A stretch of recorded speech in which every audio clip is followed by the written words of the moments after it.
All right. Well, thank you. Thank you. Thank you. Thank you, guys. Grab a seat. Grab a seat. I'm going to pull up some notes. Thank you, guys. Thank you. Thank you. All right. Thank you, guys. Those applause do not go unnoticed and unappreciated. I really deeply appreciate everything that you guys do, and you guys make me feel so good. I always feel awkward and uncomfortable when you guys are cheering for me because, look, I'm a product of the system. I didn't do anything that you guys can't do and that many of you won't do. I think about my history in the business, and I think about just what happened with my daughters and Brian and Sia's daughters. And I'm sorry, Nia, I didn't let you speak. We were just getting short on time. But next time I'll let you speak, I promise. And this is why I built the business. This is why I fell in love with the business. When I was sick, all I wanted to do was get back here to be able to encourage, empower, uplift people. And I think a lot of people, we've been going through a season in the business where in North America, after COVID, there was a big reset. And we've been building momentum over the last 3, 4, 5 years. And you're starting to see it with all the pins that are breaking. And it's always sad to me when a lot of people lose faith, they lose hope in those seasons of adjustment, in those seasons of planting. And unfortunately, a lot of people, they only live in the seen and they really struggle living in the unseen. And my biggest piece of advice for you this weekend is really work on your faith muscle. It's easy when things are growing to say, oh yeah, man, I believe. It's really tough when things aren't growing for you to say, hey, no, I still believe. And see, it may be growing for the Moretta team or the Fry team or the Bowler team or whichever team it is, the Monica team, the Shinoy team, the Kakani team, all these great leaders. I mean, you look at the room, it's a packed room. There's thousands of people here. And it's easy to look at other teams, but it's when your team isn't growing, do you have the faith to really go out there with a great attitude and really try to make this thing happen? And when you understand that business in general, whether it's the Amway business, whether it's an outside conventional business, there's always seasons. There's winter, there's spring, there's summer, and then there's another fall and winter. And when you're going through those seasons, are you understanding that it's just a season? If it's a season of growth, it's just a season. If it's a season of maybe your team not growing, maybe even going backwards a little bit, you know where you learn the most? You learn the most in the season of where there's no growth. That's where you learn the most because you're looking at what you're doing or what you're not doing with a different critical eye. And here's the thing that I've always coached people on, is you always want to step outside of whatever you're going through and try to separate yourself and what you're going through from the emotion of the situation. So what I do with myself, if I'm going through something, I go, okay, how would I coach this person? If I had another person going through the same situation that I'm going through, how would I coach them? Because what it does is it separates my personal emotion from whatever personal situation I'm going through. So I'm able to think clearer. See, that's why my upline was so valuable in my life. That's why an upline, in my opinion, when you have a good upline, a growing upline, it's such a valuable asset in your life because they could give you unbiased advice. They're not giving you advice that's wrapped up in emotion. They're just giving you very clear, logical advice. Now, your upline doesn't know everything. Of course not. Because as an upline, I don't want to coach somebody in every aspect of their life. You want to know why? I'm not a professional in every aspect of your life. I'm not an accountant. I'm not a wealth manager. I'm not a fiduciary. I'm not a relationship counselor, a marriage counselor. I'm not a psychologist.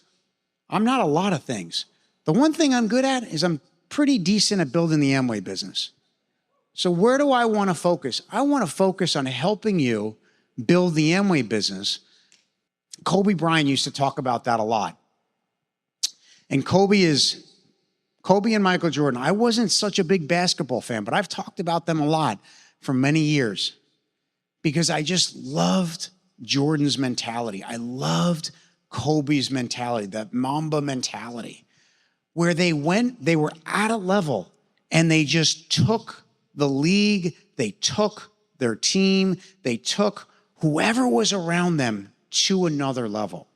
The problem when a team isn't growing is everybody looks left and right and goes, well, this is what that guy's doing, and this is what that girl's doing, and that's what this couple is doing. And nobody looks to break outside of the box. What you're seeing in DR is a lot of people break out of the box.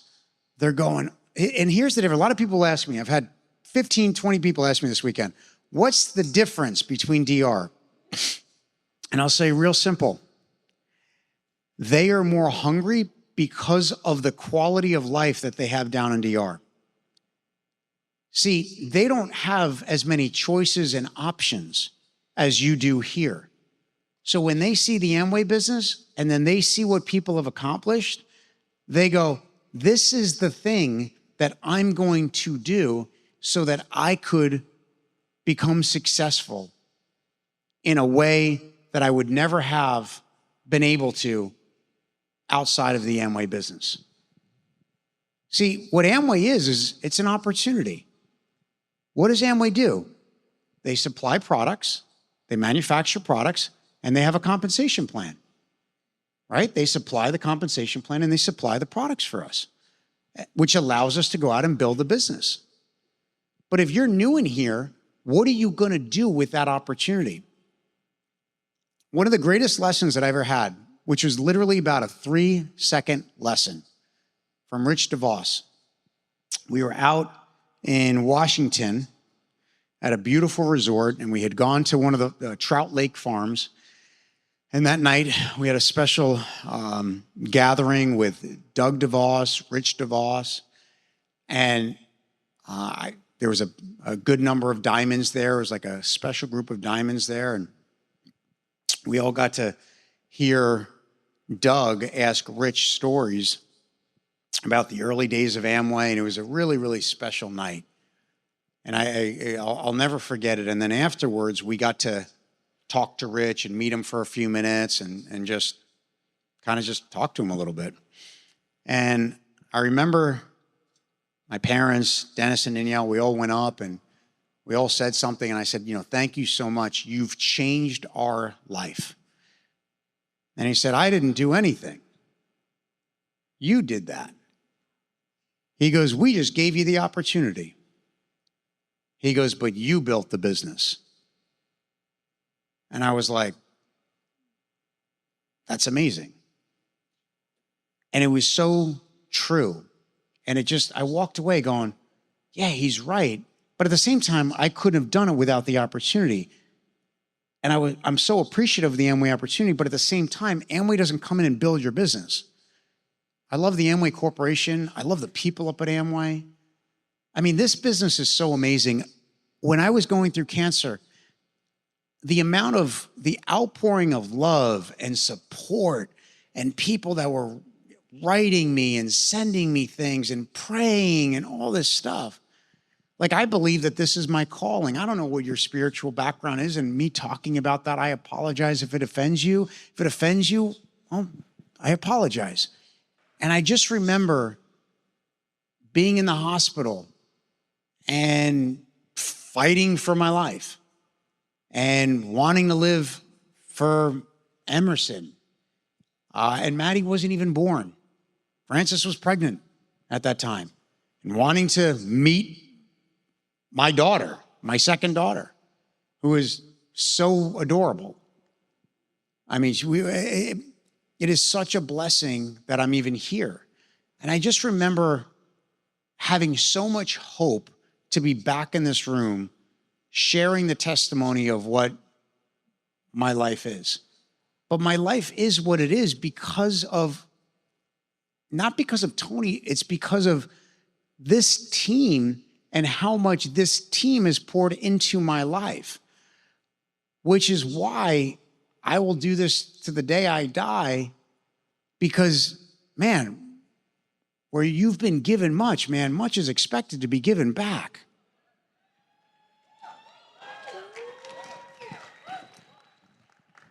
And I believe we're going to go into the greatest season of growth because I've seen this. They're back in the early 2000s. I had just started building the business. And Excess came out. I remember talking to Dad. And I said, Dad, we got to get on this product. They're coming out with energy drinks. At this time, energy drinks were not really known in the United States. Red Bull was a company around the world, but it had just come to the United States. And I said, Dad, this is going to be a game changer. This is going to be such a great product. And my dad and mom, I give them so much credit because they always jumped on whatever was the next big thing in the business. They always had vision. They always said, okay, yeah, let's do it. And we got so excited about what was coming out. And our team got so jacked up. You know, it was a cutting edge product for that time. And man, we built so much excitement and momentum because it was a great door opener. It was a great product to sponsor people. It was a great product to build a fun, enthusiastic culture. And then we rode that wave for a while. And now something else came out. It was the process. It was this thing. It was that thing. And I could tell you what, I've been through a couple of different cycles like this. Here's the problem. Some people, they live in the scene and they go, oh, the business is this. Oh, the business is that. Oh, it's tough to build it now. Oh, people are quitting the apprenticeship program and all they're looking at is the negative. I'll tell you what, when I get around Lewis and Jackie, when I get around their team, you know what they're focused on? They're focused on the new people that just got on their team. You know what they're focused on? They're focused on the number of people that are going through a process. You know what they're focused on? Their actions and their attitude. You know what they're focused on? Getting the right structure. You know what they're focused on? A70. You know what they're focused on? Their huge dream and what this business can offer. They know, everybody knows in this room. Now, when we're on stage, we have to be careful as to what we say because some person may hear that we up on stage, even though there's 700 million different things that say, hey, you know, the average percentage of people that make it is 0.0000, whatever percentage, we still have to be careful because there's some nimnod out there that goes, I came doing a madness and I could make you $1 bajillion if I do nothing. We've never said that. And I don't know where you've gotten that because everything in life, nothing in life, when a kid plays basketball as a little kid, I'll talk about myself. I played competitive ice hockey. At 5, 6 years old, I was on the most competitive travel teams in the New York tri-state area.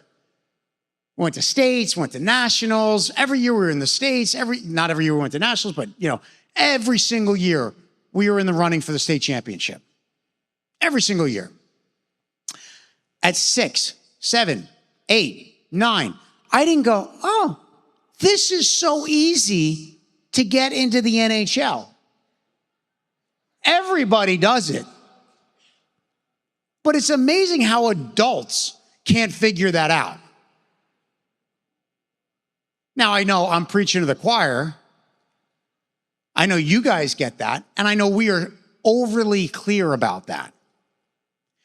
But you know the thing that I loved the most about this business? It wasn't an age thing. It wasn't an ethnicity thing. It wasn't a gender thing. It wasn't any of that. It was a work thing. It was an attitude thing. It was am I willing to learn enough and change enough type of thing? Am I willing to get the right structure type thing? It was those things that for me, I could control more. I can't control, like one of the speakers said up here, Hitesh, Mitesh, Neil, one of them. I don't know which one it was. I think it was Hitesh. It was Hitesh, right? I talked about him being 5'5". And he was like, yeah, like the chances of me getting into the NBA are, slim to none. And Hitesh, it's the same for me. I mean, I'm white. You're not black, but you're a darker shade. But I haven't seen an Indian ever in the NBA. Is there? Is there one? There's got to be one. Who's the one guy? What's his name? I can't hear you. I have hearing aids after my cancer treatment, so whatever you said, but there's one Indian. Okay, cool, there's one. That's awesome. But the point is it's not the same thing here. What's so great about this business is it really is an opportunity where you see every color, every age, every background, every demographic. And that's what I got excited about. I got so excited about it. I got so excited about being part of a room that didn't deal with all the same cultural crap that's going on out in the world. Where there's white people, there's black people, there's Spanish people, there's Asian people, there's Asian Indian people, there's Christians, there's Jews, there's Muslims, there's Hindus, there's agnostics, there's whatever. How cool is that all the things that the world is bickering about, we're not?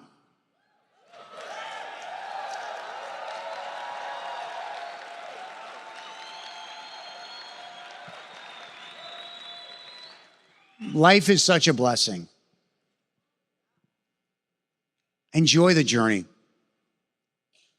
Life is short. I can't believe I'm 46. I mean, I can't believe my sister's 52. That's like, wow. It's shocking.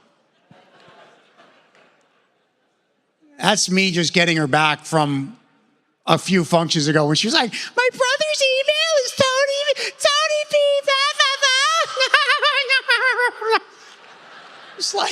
It's like, what are you doing?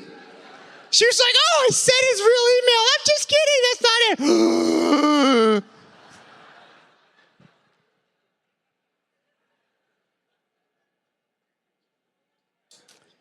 Oh, I love you, Danielle. I really do. I really love my sister. I really love my parents. It hasn't been easy. I mean, especially with Danielle, it hasn't been easy. But we send each other stupid text messages each day and stupid Instagram reels of brotherly love and, brothers being obnoxious to sisters and vice versa. And it's my way of connecting with my sister. But I just really love this team, and I love you guys. And we need more people. We love you so much. I'm so proud of this team. Keep the faith, keep the work ethic up, and go out there and get them, guys. We love you.